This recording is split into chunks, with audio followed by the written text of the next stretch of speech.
হ্যাঁ দেখলাম। এই অঙ্কুর দেখ, এটা পাখির খাঁচা, কিন্তু একটাও পাখি দেখতে পারলাম না। চল অন্য খাঁচা পাখি আছে নাকি দেখে আসি। মামা এখানে একটা বড় সাইজের ঈগল আছে। যাই হোক অঙ্কুর, অন্তত পাখিগুলো দেখে মনটা ভরে গেল। এই অঙ্কুর, ক্রোকোডাইল দেখেছিস?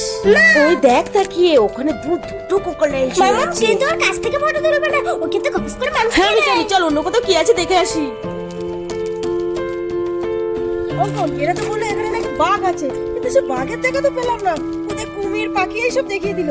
চল তো দেখি কোনো খাঁচা বাঘটা আছে নাকি। ও দেখো দেখি কত বড় বাঘ। হ্যাঁ রে অঙ্কুর, আমার তো দেখে খুব ভয় পাচ্ছে। আর দেখ দেখি কিভাবে গর্জন করছে আর আমাদের দিকে তাকাচ্ছে। দেখ ওদিক দিয়ে আরেকটা আসছে, দেখ ভয়ঙ্কর দেখতে। মামা বাঘ দেখে তোমার বুক কাঁপছে, দেখো তাকিয়ে। হ্যাঁ রে অঙ্কুর, বাঘটা দেখে তো আমারও ভয় পাচ্ছে। যদি এখান দিয়ে লাফ দিয়ে আমাদের এসে ধরে নেয়, চল এখান দিয়ে পালিয়ে যায়। ওরে বাবা, খুব জ্ঞান থাকতে আমি আর বাঘ দেখতে আসবো না বাঘের এলাকায়। বাবা গো, কি ভয়টাই পাচ্ছি।